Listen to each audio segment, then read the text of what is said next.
Seja bem-vindo ao programa Trabalho em Revista, que é produzido aqui pelo Tribunal Regional do Trabalho de Mato Grosso. Neste programa você confere os passos que um empregado vítima de acidente no trabalho precisa passar para se reabilitar e reintegrar ao serviço. Fazem cursos técnicos, retornam para o mercado de trabalho numa outra função, com salários melhores. Conheça o trabalho de um grupo de redeiras de Várzea Grande. Elas usam uma técnica milenária indígena para fazer verdadeiras obras-primas. Foi feito um levantamento, é o único lugar do mundo que faz a rede nucleária aqui em Várzea Grande. No quadro à direita, você fica conhecendo o prazo para pagamento do salário. E o juiz aposentado do TRT do Rio Grande do Sul, Carlos Lontra, é o nosso entrevistado. O assunto é conciliação nos processos trabalhistas. Isso e muito mais agora no Trabalho em Revista.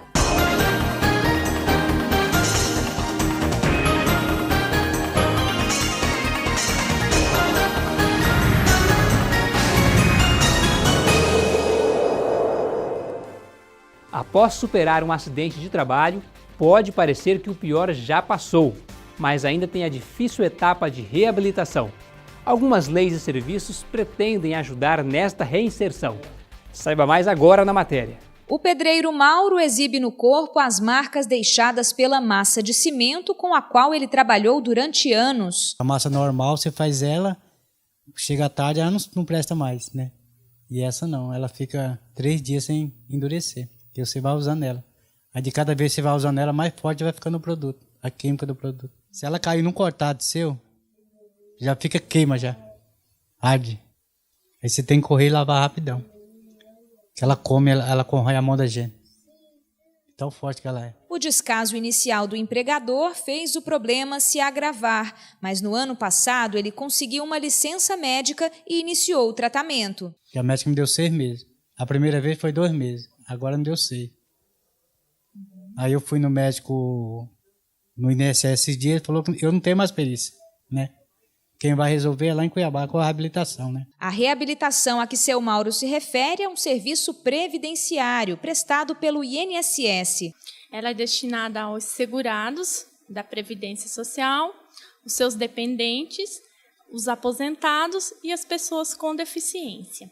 Só nessa gerência do INSS em Cuiabá, atualmente há 1.500 segurados em alguma etapa do processo de reabilitação profissional. Ele envolve desde a perícia médica e a concessão de benefício previdenciário até a reinserção ao mercado de trabalho. Dentro desse processo se inclui elevação da escolaridade, para se atingir um número mínimo de escolaridade conforme a exigência dos cursos, os cursos de capacitação profissional, e o encaminhamento para vagas no mercado de trabalho, ou seja, para a empresa que ele mantinha vínculo, visando a adaptação numa nova função, ou para outras empresas quando o segurado não tem vínculo, ou a empresa dele de vínculo não aceita ele novamente. As pessoas com deficiência e o trabalhador reabilitado contam com o respaldo da Lei dos Benefícios Previdenciários. No artigo 93, ela estabelece proporções a serem cumpridas por pequenas, médias e grandes empresas. Além disso, uma convenção da ONU foi inclusa como emenda ao artigo 27 da Constituição Brasileira. Entre outros direitos, ela garante ao trabalhador que passou por reabilitação uma nova colocação no mercado de trabalho. Mas muitas vezes os órgãos de fiscalização e mesmo os trabalhadores encontram dificuldades nesse processo. Se eu não posso trabalhar em obra, não sei o que eu vou fazer, né? Eu não tenho estudo, eu não sei fazer outra coisa, né? Dá uma angústia? A gente pensa, né? Você deve, você tem compromisso, tem filhos, tem, né? Casa, né? Fica difícil. E o argumento recorrente é que há dificuldade de identificar na sociedade pessoas qualificadas para as funções em que eles teriam que alocar. Então, há um trabalho permanente em relação a essas maiores empresas, mas não apenas com o viés punitivo ou sancionatório, também de orientação e de construção de uma alternativa. Então, existem algumas estratégias inovadoras, como parcerias com SESI, Cine e outros organismos para treinar as pessoas desses locais em que se alega deficiência e, eventualmente, até promovendo treinamento de forma remota. A reabilitação profissional é oferecida em 620 agências do INSS em todo o país. Dados do Instituto mostram que, em 2012, mais de 17 mil trabalhadores contaram com o benefício. São muitos casos com êxito que o segurado nós temos, por exemplo,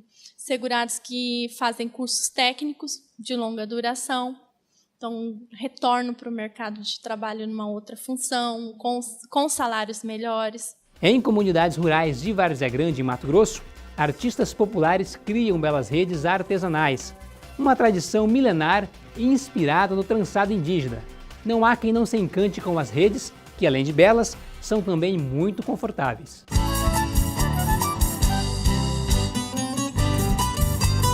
Para conhecer o trabalho das redeiras de Mato Grosso, nossa equipe saiu da capital em direção à cidade vizinha, Várzea Grande. Pela estrada de terra batida, chegamos à comunidade rural de Limpo Grande,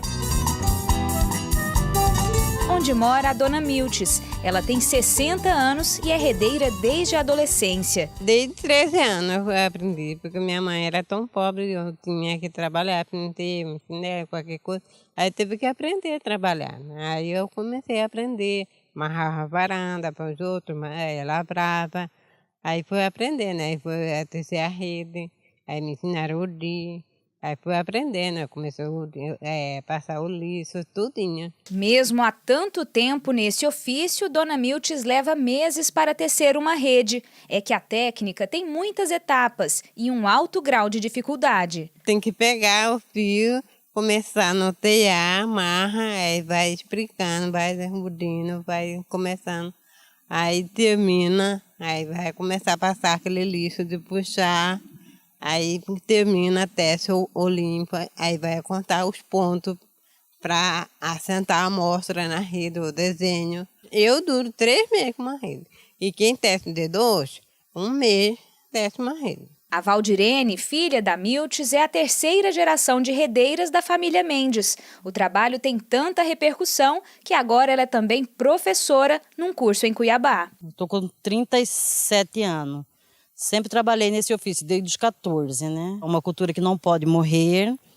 E eu estou dando curso também na Casa de Arte. Nas estampas das redes e varandas, símbolos da exuberante natureza mato-grossense. Orgulhosos da cultura pantaneira, o curso foi uma demanda da própria comunidade. Sempre quis aprender, né, esse tipo de arte. E é uma coisa muito difícil, né, de encontrar pessoas que possam ensinar. Então, eu estou adorando o curso. Tenho vontade de continuar, de fazer a minha rede, né? E continuar fazendo e, quem sabe, ensinar para minha filha. E hoje nós temos cursos aqui na Casa de Arte gratuitamente para a sociedade, né, para que isso preserve, né, a cultura e a tradição da rede que é centenária aqui no nosso estado, no nosso município e por todo o mundo. Né, que já foi feito um levantamento, é o único lugar do mundo que faz a rede nuclear aqui em Várzea Grande. O trabalho das redeiras de Várzea Grande é inspirado no traçado indígena. Durante a Guerra do Paraguai, há mais de 100 anos, os soldados que se enfrentavam em Mato Grosso se habituaram a usar essas redes para o descanso. E logo, o que era apenas uma peça utilitária virou tradição. Essa tradição vieram dos índios, que usavam como para dormir, né? A família toda dorme em rede, até hoje nas aldeias só rede, né? E passou para a gente. Fazer redes é um trabalho ou é uma arte? Para fazer dá muito trabalho, mas assim, depende muito da sua cabeça, do seu estado de espírito, é uma arte. Você vê como você viu essa aí linda, né? Eu acho linda, né? Aí você olha assim, nossa, foi eu que fiz, que lindo, o pessoal acha bonito. Eu adoro, eu gosto de tecer a rede. Se eu tivesse jeito de tecer, né, até no doce eu tecia.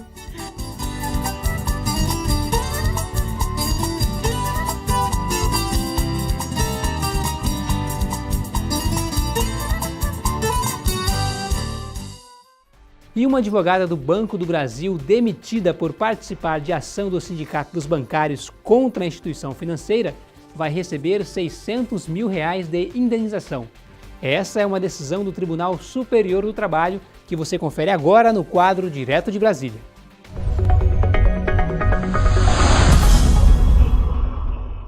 A advogada trabalhava no Banco do Brasil há mais de 26 anos e foi demitida após a chefia regional pedir informações sobre um processo ajuizado pelo Sindicato dos Bancários do Rio Grande do Norte contra o banco relativo ao pagamento da 7ª e 8ª hora. A empregada estava no rol de substituídos na ação e foi demitida com mais 3 colegas 2 anos depois, sem justificativa. A trabalhadora entrou na justiça pedindo reintegração e indenização. Ela alegou que o pai de 98 anos e a filha com síndrome de Down não poderiam ficar sem o plano de saúde. Além desse problema, a demissão teria causado um quadro de depressão na advogada. A instituição financeira foi obrigada a reintegrar a profissional por meio de liminar, mas ao retornar ao emprego não teriam lhe dado lugar de trabalho, tendo sido forçada a assinar pedido de dispensa e adesão à aposentadoria. O Banco do Brasil alegou que agiu de acordo com a lei e que, como sociedade mista, tem o poder de demitir quem não possui estabilidade. O banco foi condenado em primeira instância a pagar indenização de R$300 mil. O Tribunal Regional do Trabalho do Rio Grande do Norte aumentou a indenização para R$600 mil por não considerar razoável a demissão de uma empregada com mais de 26 anos de serviço, sem qualquer motivo aparente, apenas em nome do poder diretivo da empresa. No TST, o banco alegou que não poderia ser condenado por pedir informações à advogada sobre a participação dela em um processo movido pelo sindicato e ainda negou que a demissão tivesse a ver com a ação. O relator ministro Douglas Alencar Rodrigues manteve o mesmo entendimento do regional de que a dispensa foi discriminatória, além de ter causado abalo moral e psíquico na advogada. O ministro Cláudio Brandão havia pedido vista e se manifestou. Eu pedi vista regimental considerando a possibilidade de ter havido equívoco na decisão do regional por não ter especificado, como de fato não especificou, os fundamentos com base nos quais foi majorada a reparação por danos morais fixada pela decisão de primeira instância. Então, senhor presidente, com os fundamentos que eu menciono no destaque que faço, não tenho divergência, voto com o eminente ministro relator. O presidente da turma, ministro Vieira de Mello Filho, também concordou com o ministro Cláudio Brandão, entendendo que faltou maior avaliação da questão por parte das instâncias anteriores. O acordo regional adota aquele bordão que capacidade econômica, gravidade, gradação da culpa do ofensor e caráter pedagógico, ou seja, ele não diz nada, é genérico. Os ministros, por unanimidade, concordaram que a dispensa foi discriminatória e condenaram o banco a pagar indenização à advogada em R$600 mil. E agora é a tua oportunidade de tirar as dúvidas sobre o que pode e o que não pode no trabalho. Nesta edição do Quadro é Direito, você confere a pergunta do Jonathan. Ele quer saber sobre o prazo para o patrão pagar o salário. Quem responde pra gente é a juíza do trabalho Eleonora Lacerda. Veja. Eu gostaria de saber qual é o prazo que o empregador tem para efetuar o pagamento do salário ao empregado. E se não efetuar no dia correto, há algum acréscimo de juros? Olá, Jonathan. O prazo para pagamento dos salários pelo empregador é até o 5º dia útil do mês seguinte ao mês trabalhado. Assim, se o empregado trabalhou no mês de abril, por exemplo, o empregador tem que pagar o salário desse trabalhador até o 5º dia útil do mês de maio. Lembrando que os sábados são considerados dias úteis. Dessa forma, se o 5º dia útil do mês de maio cair num sábado, o empregador tem que pagar o salário neste sábado. A gente só exclui da conta os domingos e feriados. Se o empregador não pagar o salário até o 5º dia útil do mês seguinte ao mês trabalhado, ele vai ter que pagar correção monetária sobre esse valor desde o 1º dia do mês seguinte ao mês trabalhado. Os juros só vão incidir se esse empregado entrar com uma ação na justiça. Aí sim o juiz vai fixar a condenação não só na correção monetária, mas também nos juros legais. Lembrando que se o atraso for superior a 90 dias, o empregador poderá também ser condenado em indenização por danos morais. E você também pode participar por vídeo, áudio e texto. Mande a sua dúvida para a gente pelo e-mail comunicacal@trt23.jus.br ou mesmo pelo nosso canal no Facebook. Falando em redes sociais, a gente confere agora com o Rafael Souza o que rolou em nosso perfil no Facebook. Rafael? Olá, Zequias! A partir de agora nós vamos navegar pela internet com memes divertidos que estão na página do Tribunal Regional do Trabalho de Mato Grosso no Facebook. Para quem ainda não sabe, memes são aquelas imagens, vídeos, frases e ideias que viralizam na rede, alcançando muita popularidade. Então vamos para a nossa primeira imagem do dia. Você sabia que apresentar atestado médico falso na empresa para justificar uma falta é crime? Quem pratica esse tipo de ato, além de ser penalizado com a demissão por justa causa, como prevê o artigo 482 da CLT, também pode ser preso por até 2 anos. Sabe aquele ditado, está brincando com fogo? Pois é, fique esperto, Chauano. Foi demitido e quer saber quanto você vai receber na rescisão contratual? Basta acessar os 3 posts da série Fui Demitido. No primeiro, você aprende a calcular o seguro-desemprego. A segunda imagem mostra quantas parcelas do seguro você terá direito. E o terceiro e último post explica o que fazer para receber o benefício. E por hoje é só, mas se você gostou da nossa página, basta correr para o seu computador ou dispositivo móvel e curtir nosso perfil. Assim, empregados e empregadores ficam ligados nos seus direitos e deveres trabalhistas com muito bom humor. Nosso endereço nas redes sociais é TRT Mato Grosso. Bom, eu vou ficando por aqui, mas continuo conectado lá na página do TRT. É com vocês, Zequias. E fique por dentro agora do que aconteceu na Justiça do Trabalho com o Giro da Semana. A juíza da 5ª Vara do Trabalho de Cuiabá, Eleonora Lacerda, condenou uma vendedora do comércio cuiabano a indenizar a empresa em que trabalhava por mentir durante o processo onde pedia o pagamento de seus direitos trabalhistas. Segundo a magistrada, a vendedora não conseguiu provar a falta de pagamento da rescisão contratual.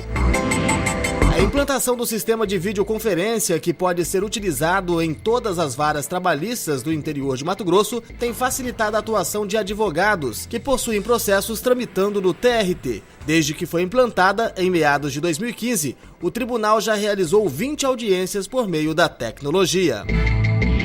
Em 2015 foram abertas mais de 2.600.000 ações trabalhistas no país. Este é o maior número desde 1941, quando começou a série histórica do Tribunal Superior do Trabalho. A tendência acompanha o aumento do número de demissões em razão da crise econômica e do clima de incerteza. O IBGE aponta que 11,5 milhões de pessoas estão em busca de um trabalho no Brasil.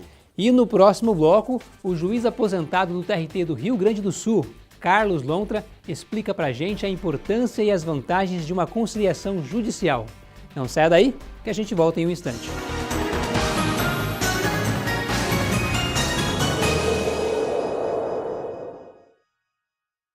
Opa, vamos dar uma levantada, sair um pouco dessa posição. Agora eu não posso, tô ocupado. Tira os olhos da tela um pouquinho, vai. Mexe a cabeça, mexe os dedos. Os dedos já estou mexendo. Não, olha, não pode ficar o tempo todo fazendo os trabalhos repetitivos. Imagina você ficar assim, sem dar uma pausa. Ai, travei!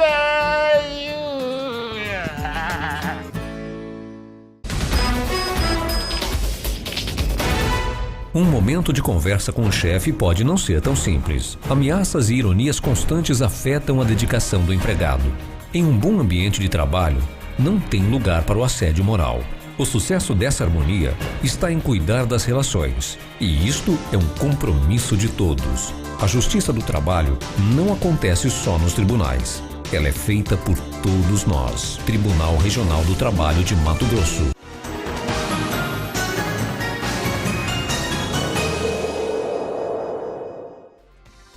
Muito bem, nós estamos de volta com o programa Trabalho em Revista, agora para conversar sobre conciliação com o juiz aposentado do Tribunal Regional do Trabalho do Rio Grande do Sul, o senhor Carlos Lontra. Seja bem-vindo a Mato Grosso e ao programa Trabalho em Revista, doutor. Muito obrigado.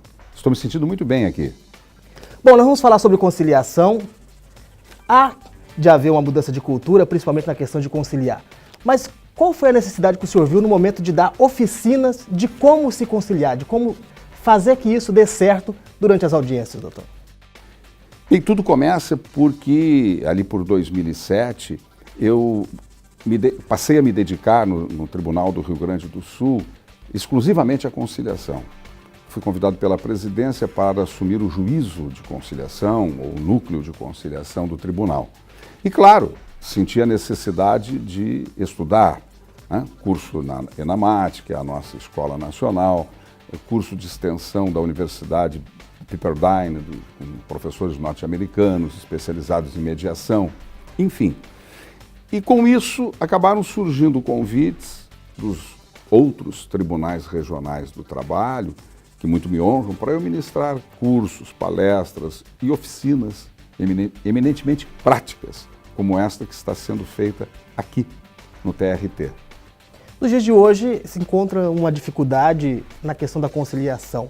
Isso está ligado justamente à mudança de cultura, que é melhor conciliar do que se esperar uma sentença de um juiz? É interessante a pergunta, porque a Justiça do Trabalho tem a conciliação na sua gênese.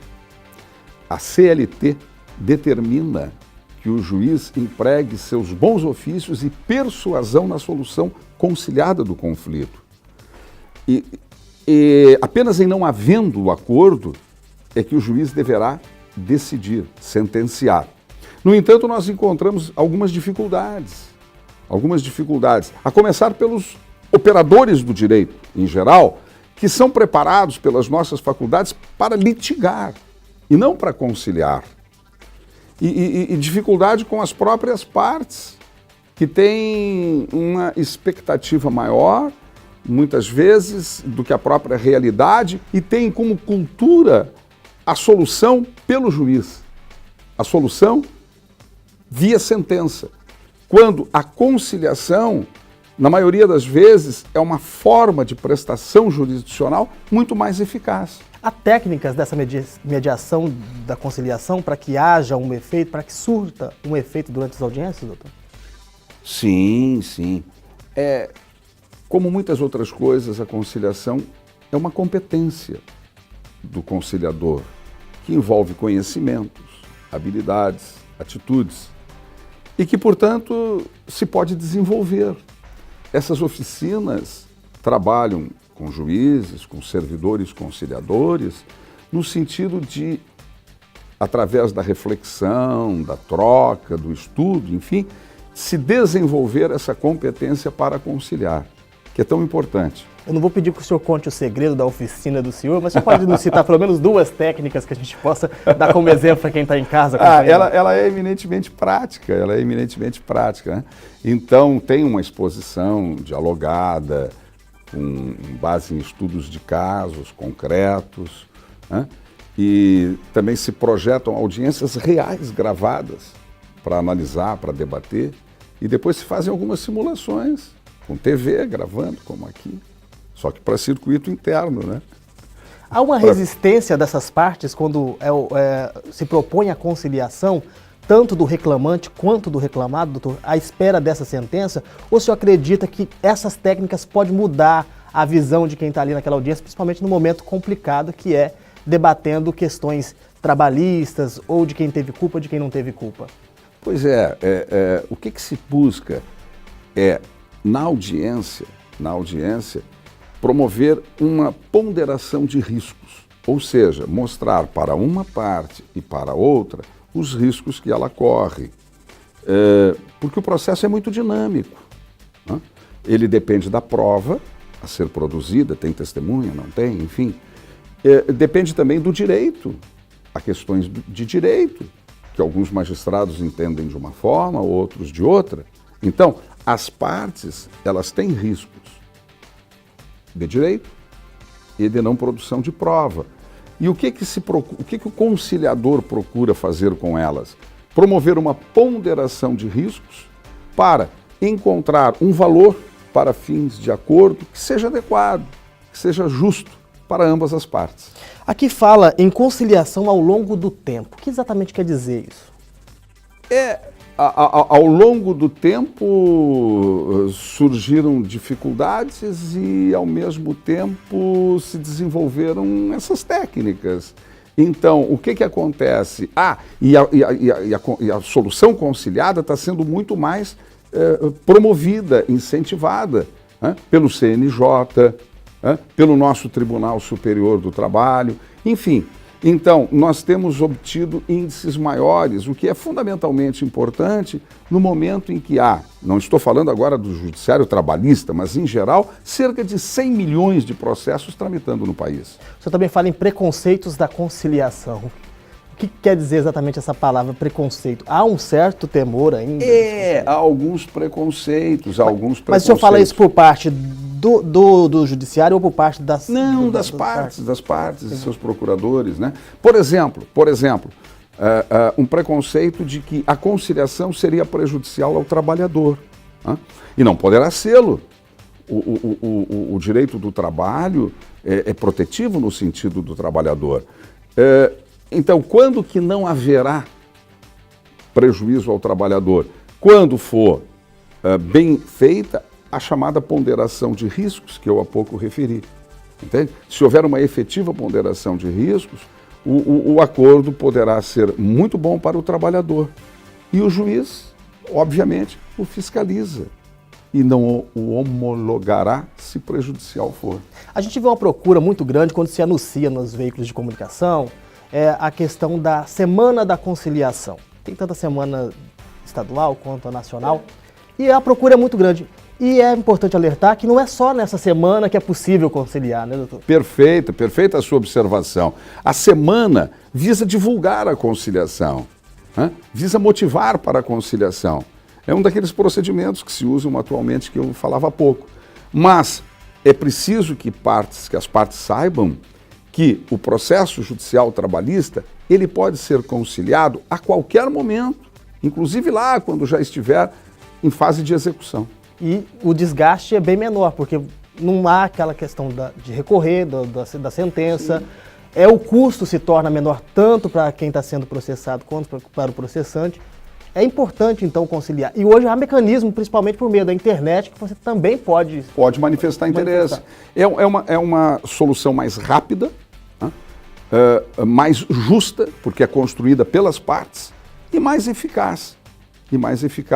Porque, às vezes, sabe como é? Lamentavelmente, as sentenças acabam não podendo ser executadas. E o juiz pode propor isso a qualquer encontro, qualquer audiência, até mesmo... E as partes podem requerer também. Bom, eu quero agradecer a presença do senhor aqui, principalmente no nosso programa e também em Mato Grosso. Espero que o senhor tenha se sentido em casa aqui no estado. Perfeitamente em casa. Muito obrigado. Eu vou deixar aqui aberto para o senhor poder fazer as considerações finais e suas palavras. As minhas considerações finais decorrem da honra que eu experimento em estar aqui no Tribunal Regional do Trabalho do Mato Grosso, extremamente bem recebido por sua escola judicial, na pessoa do desembargador Edson Bueno e de toda a sua equipe, né, que me propiciam a extrema felicidade de realizar esse trabalho que eu entendo produtivo, sustento que é produtivo. E isso, veja bem, você falou no início que eu estou aposentado, recentemente aposentado, mas é uma satisfação redobrada poder realizá-lo depois da aposentadoria. Muito obrigado. Nós que agradecemos. E o programa Trabalho em Revista fica por aqui, mas você pode continuar nos acompanhando através das redes sociais, que aparecem aí embaixo do seu vídeo, ou através do nosso site no portal trt23.jus.br. Até o nosso próximo encontro.